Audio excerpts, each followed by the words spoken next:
Hello, my name is Robert Bishop, and this is a presentation I've created for you about population age structures. What is a population age structure? Population age structure is shown to us on a diagram called the population pyramid. The purpose of the diagrams is to show us the number of people in each age group in our population. This can help us determine which direction our population may choose to grow or shrink, as well as what our economy will have for old and young dependents. Age structure diagrams. Age structure diagrams are generally represented by four main shapes. What influences these shapes is whether a country is developed or developing. When we see an age structure diagram that resembles a pyramid shape, we know that this, with the wide bottom and a skinny top, we know that this population is expanding.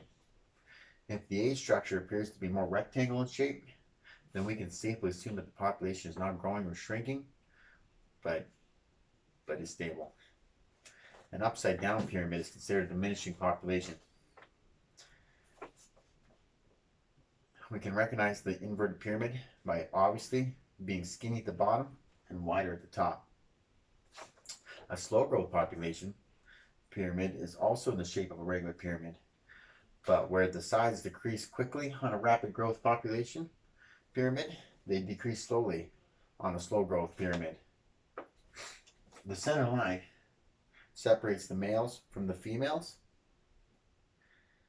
and the graph starts the youngest age group of the population and progresses in age groups as we move up.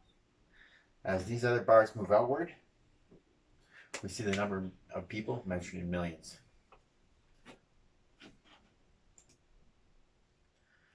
Rapid growth populations. According to populationeducation.org, countries like Ethiopia have population structures that are wide at the bottom and narrow as it moves up.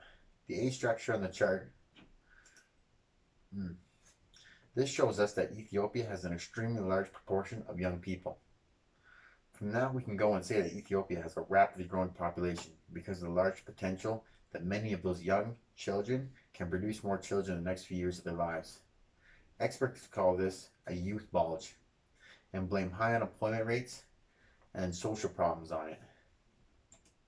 This is the typical age structure of developing countries where birth control and education are at a shortage. Stable growth in stable developing countries. The source, populationeducation.org, teaches us about stable populations. When we look at the age structure for a stable population, we notice that most of the outward bars are close to the same, showing us that each age group have similar amounts of people in them. This is because each age group is basically replacing the one previous to it, and from that the population neither grows nor shrinks. These countries are considered industrial countries.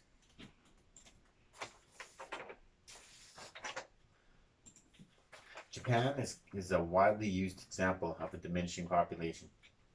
Because such a greater amount of the population is unable to have children, we find that as time goes on, more people will be dying than the number of babies that are being born. When generations that are capable of producing children are replaced by a smaller generation, we know that this is a diminishing population. Countries like Canada and the United States are examples of slow growth populations. With information I gathered from prb.org, I'm able to present that our populations are aging. We have lowered fertility rates and declining death rates. So basically, we are living longer and having less children. Our population is growing because of the children of the baby boomers, but at a continually slowing rate. During this presentation, we've learned about the four different types of age population pyramids, which are rapid, slow, stable, and diminishing pyramids. We also learned how fertility and death rates influence the growth of our population. We know that less developed countries grow faster than developed countries, and that education and birth control play a major role in the rate populations grow. information gathered from the presentation can be credited to the populationeducation.org and prb.org. There was also some information taken from Environmental Change and Challenge, as well as some previous knowledge from my Sociology of Aging class. Thank you.